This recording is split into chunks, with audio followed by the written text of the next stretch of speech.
제가 살아가고 있는데요. 비근한 예로 정보가 얼마나 힘이 되는지 또 얼마나 돈이 되는지 제가 지난주에 한번 체험을 하게 되었습니다. 이제 들어오시면서 이제 그 게시판이 만들어지는 것 여러분 보셨잖아요. 지난주 금요일 날 이제 목사님들이 오셔서 저 게시판을 뚝딱뚝딱 만들어주고 가셨는데 그분들에게는 제가 없는 정보가 있고 또 재능이 있고 또 은사가 있는 것으로 지금 여겨집니다. 어느 날 이제 제가 광염 드림교회라 의정부시 호원동에 있는 그 교회 개척교회를 가게 되었어요. 그 교회에 이제 교회가 리모델링을 해서 부흥을 해가지고 리모델링을 하게 되었는데 그 목사님이 솜씨가 좋으셔가지고 예수님처럼 목수일을 하시는 거예요. 그래가지고 그 교회에 100한 20여 평 되는 공간을 목사님하고 집사님들 그리고 부교역자들이 이렇게 손을 맞춰가지고 이렇게 인테리어 작업을 했는데 정말 멋지더라고요. 멋지고 또 좀 예쁘고 왜 나는 저런 것을 못할까라는 그런 어떤 열등감도 생기게 되었습니다.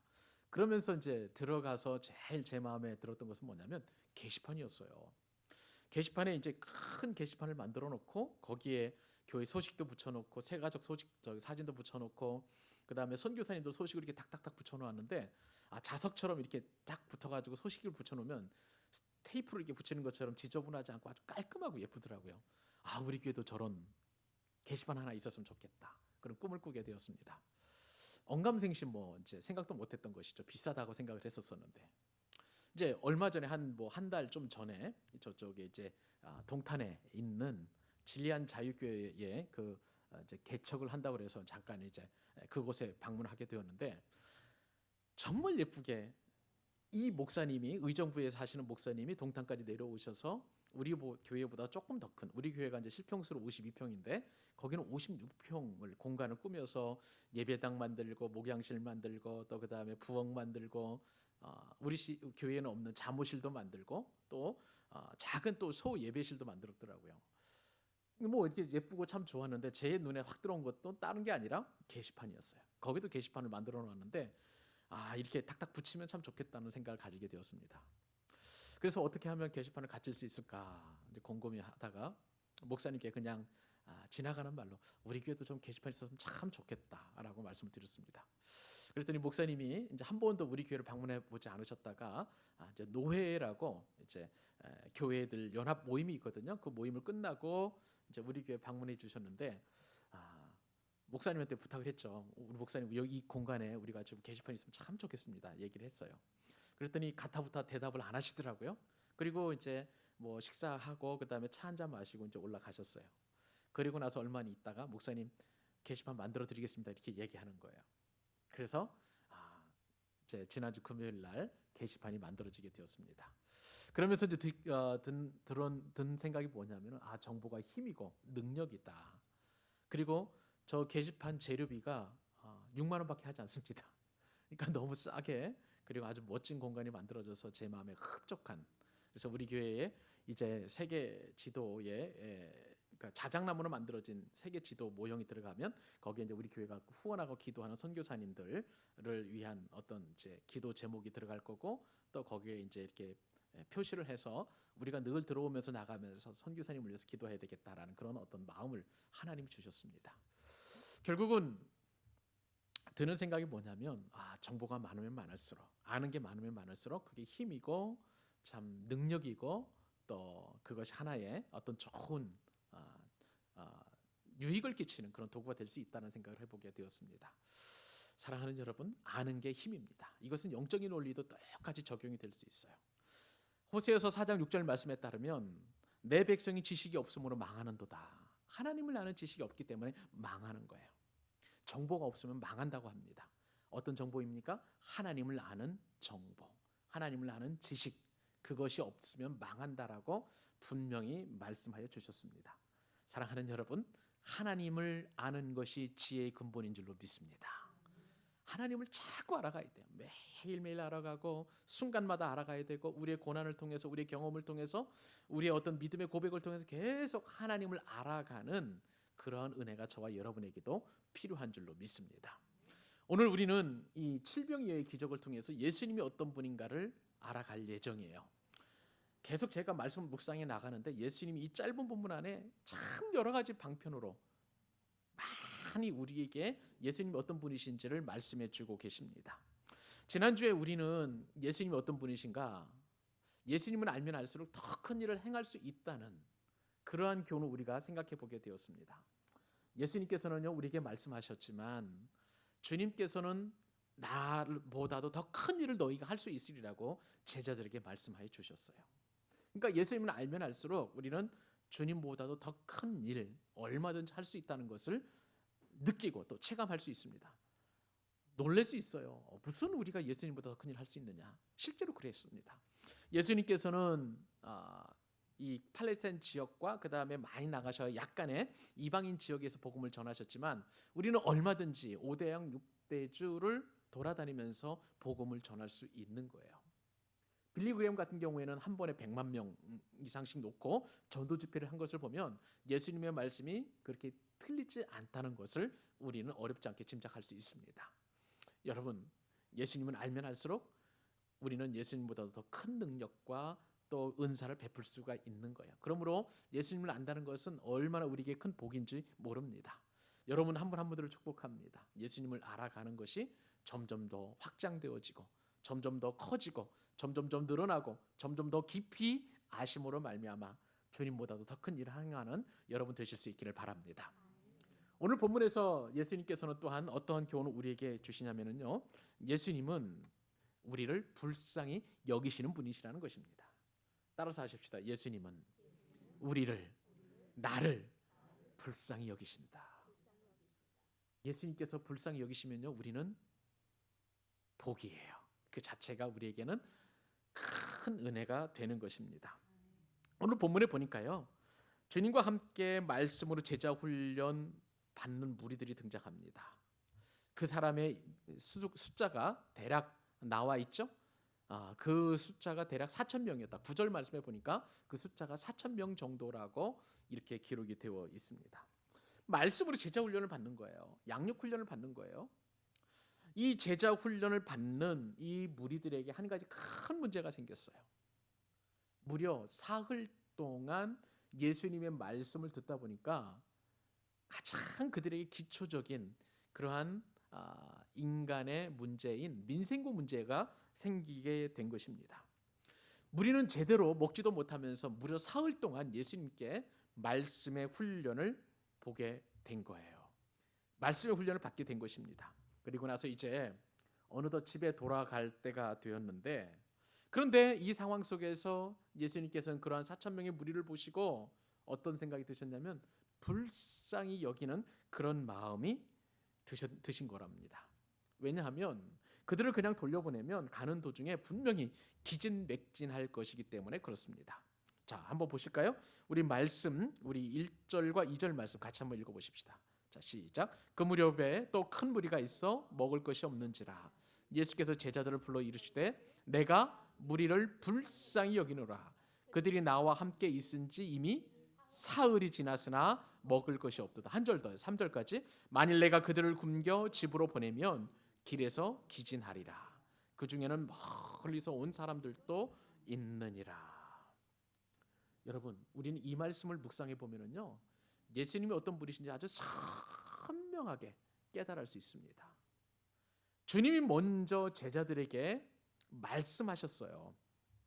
이것은요, 주님께서 이 무리들의 상황이 어떤 상황인지, 그리고 오병이어 때보다도 훨씬 상황이 안 좋다는 것을 주님이 알고 계셨다는 것입니다.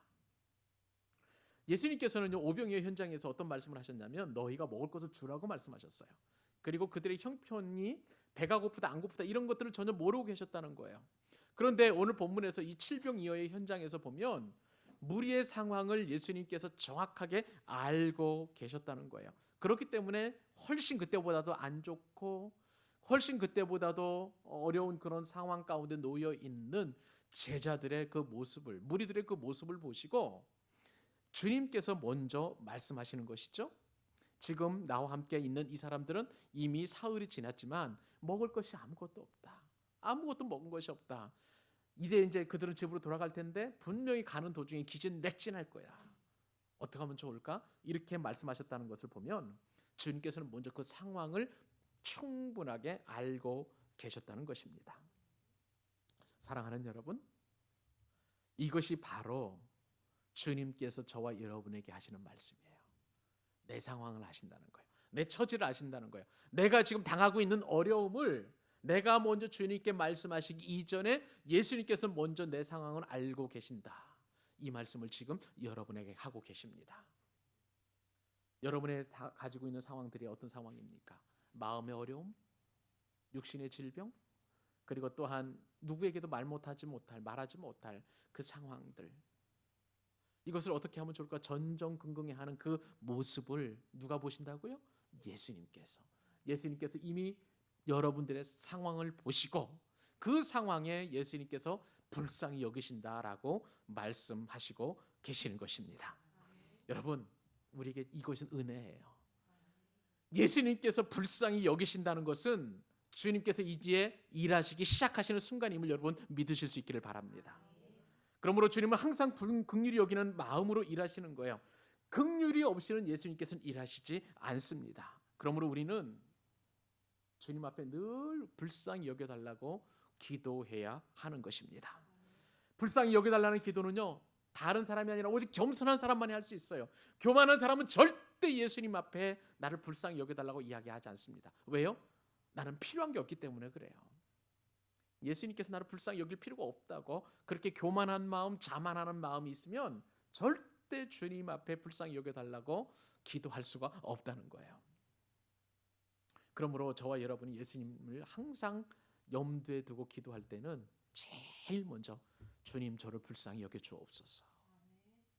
나는 이렇게 해서 죄가 있고 자주 넘어지고 낙심하고 그리고 어렵고 나는 주님께서 나를 택해 주신 그 은혜를 다 누리지 못할 정도로 이렇게 부족한 인생입니다. 주님 그저 불쌍히 여겨 주옵소서.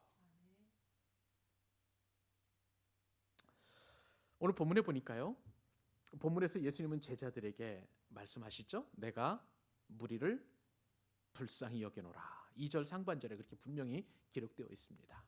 주님께서 불쌍히 여기신다라고 말씀하여 주셨습니다.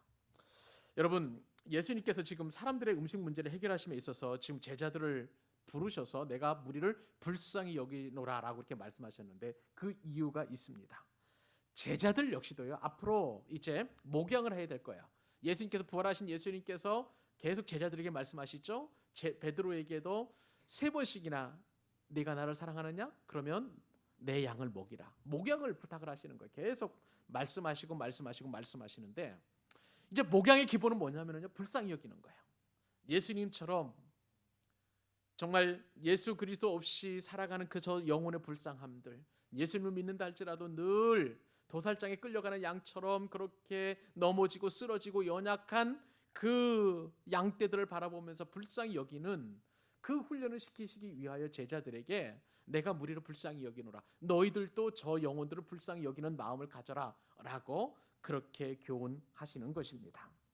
여러분, 우리도 예수님을 믿는 제자라면 나보다 연약한 사람, 나보다 부족한 사람, 나보다 여러 가지 면에서 떨어지는 사람들을 불쌍히 여겨야만 하는 것입니다. 주님께서 지금 이 말씀을 통해서 저와 여러분에게 불쌍히 여길 것을 말씀하고 계십니다. 우리를 불쌍히 여기시는 예수님은 어떤 분이십니까? 예수님은요, 하나님이신데 그 하나님이신 예수님께서 이 땅에 오실 때에 연약한 인간의 모습을 하고 오셨어요. 그것을 일컬어서 성육신이라고 합니다. 인카네이션이라고 보통 얘기를 하는데 여러분 한번 상상을 해보세요. 하나님이신 예수 그리스도께서 이 땅에 피조물의 모습으로 오셨다. 그것도 가장 연약한 아기의 모습으로 오셨다. 그 아기는 누군가의 도움이 없이는 살아갈 수 없습니다. 부모님의 도움이 있어야 되고 엄마의 젖을 물려야 되고 하는 이런 모든 것들이 연약한 아기의 모습으로 이 땅에 오셨어요. 여러분, 메시아가 왜 이처럼 연약한 우리의 모습으로 아기의 모습으로 오셔야만 했을까요? 아기가 자라면서 감기도 걸렸을 것이고 또 열병도 앓았을 것입니다. 또 때로는 배가 고플 수도 있었었고요. 또 때로는 우리가 거치는 모든 연약함과 고통과 아픔을 다 겪으셨어요. 그리고 예수님께서는 공생의 사역을 하셨습니다. 왜 그랬을까요? 주님께서는 우리의 연약함을 친히 담당하시기 위하여 성육신 하신 것입니다. 만약에 예수님께서 메시아심에도 불구하고 성육신 하지 않으셨다면 우리와 똑같이 배고프고 병에 들었고 또 우리와 똑같이 그렇게 인간의 모든 갈등과 감정의 어려움과 관계의 어려움을 겪지 않으셨다면 예수님께서는 우리를 구원하실 수 없을지도 몰라요. 여러분, 우리가 억울한 일을 당하면 제일 먼저 하는 게 어떤 일을 합니까? 그냥 하나님 앞에 나와가지고 눈물 펑펑 쏟아내며 우리의 억울한 것을 하나님 앞에 아뢰잖아요. 왜요? 이미 예수님께서 이 모든 것들을 다 거치셨기 때문에, 모든 것들을 체휼하셨기 때문에 내 마음과 내 형편과 내 처지를 누구보다도 잘 알고 계시기에 그 한량없는 자비와 긍휼을 가지신 예수님 앞에 우리의 모든 것을 쏟아 놓는 거예요. 그렇기 때문에 우리는 예수님께서 우리를 긍휼히 여기신다는 것, 그 자체가 복이라고 말씀을 드리는 거예요. 사랑하는 여러분, 예수님께서는 오늘도 비참한 사람들을 보시고 불쌍히 여기시는 줄 믿으시기 바랍니다. 문제는 나예요. 내가 예수님 앞에 거만 떨면서 주님 도움 필요 없다고, 주님의 그 말씀에 이루어지지 않은 것에 대하여 원망하고 불평하는 것은 우리가 주님께 긍휼을 구하는 태도가 아니라는 것입니다. 그저 이루 말할 수 없이 주님의 도우심이 없이는, 보살핌이 없으면, 은혜 없이는 살아갈 수 없는 이 영혼을 불쌍히 여겨달라고 그저 넙죽 엎드려서 천부의 의지 없어서 손들고 갑니다 라고 기도하는 여러분 되실 수 있기를 바랍니다. 여러분, 오늘 본문에서 보니까 내가 무리를 불쌍히 여긴다 말씀하시고 그 이유를 말씀하시죠.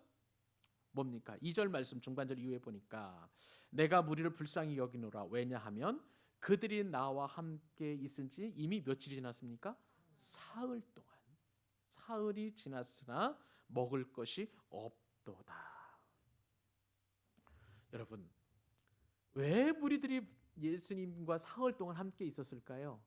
그 이유가 뭐라고 생각하세요?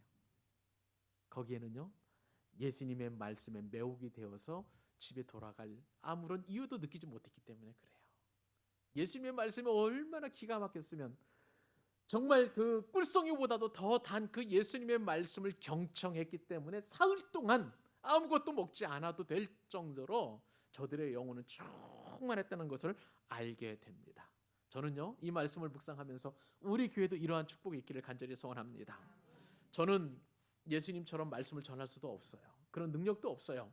설교 잘하는 것도 아니고 주님 보시기에 합당한 말씀이 이렇게 선포되는 것은 잘 모르겠지만 하여간 주님께서 주시는, 제게 주시는 지성과 이성을 가지고 하나님의 말씀을 통해서 깊이 연구하고, 그리고 성령께서 감화 감동을 주셔서 저에게 은혜를 주시면 그 은혜를 여러분에게 전달하는 전달의 통로일 뿐이지만, 그러나 꿈은 꾸어봅니다. 예수님보다도 더 큰 일을 하게 하신다 하셨사오니 이 강단에서 선포되는 말씀이 무심령을 살리는 말씀이 되고, 그리고 무심령들이 살아나는 말씀이 되고, 무심령들이 주님께 나아가는 말씀이 되고, 무심령들이 예수를 믿게 되는 능력의 말씀이 이 강단에 선포될 수 있기를 바랍니다. 꿈을 꾸어보는 거예요. 주님께 행하실 일들, 더 큰 일들을 기억하면서 꿈을 꾸어봅니다. 우리 교회는 그런 교회가 될 수 있었으면 참 좋겠어요. 먹을 양식이 없어도 말씀만 있으면 만족하는 우리 광교 사랑의 교회가 될 수 있기를 간절히 소원합니다. 여러분, 이 사실이 왜 이렇게 중요할까요? 여러분, 우리에게 먹을 것이 없다고 한다 할지라도, 먹을 것이 떨어진다고 할지라도 예수님을 믿는 믿음만 있다면 우리는요, 아무런 문제가 되지 않는다는 사실도 또 깨달을 수 있었으면 참 좋겠어요. 왜냐하면요, 예수님께서 먹고 사는 문제를 해결해 주시기 때문인 줄로 믿습니다. 수많은 사람들이 사업에 실패하면 가장 먼저 가는 곳이 기도원이라고 해요. 기도원에 갑니다.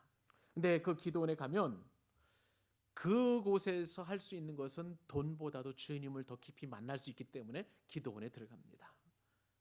억울한 상황, 그리고 또 이 사업을 통해서 정말 여러 가지 또 회개할 것들은 회개하게 하시고, 그리고 내 인생의 주인이 예수님이심을 분명하게 기도할 수 있는 것이 바로 그곳이에요. 인생에서 실패한 사람도 기도원에 들어가고, 또 어느 시험에서 낙방한 사람도 기도원에 들어가고, 모든 문제를 싸들고 들어가는 것이 바로 기도원이에요. 왜요?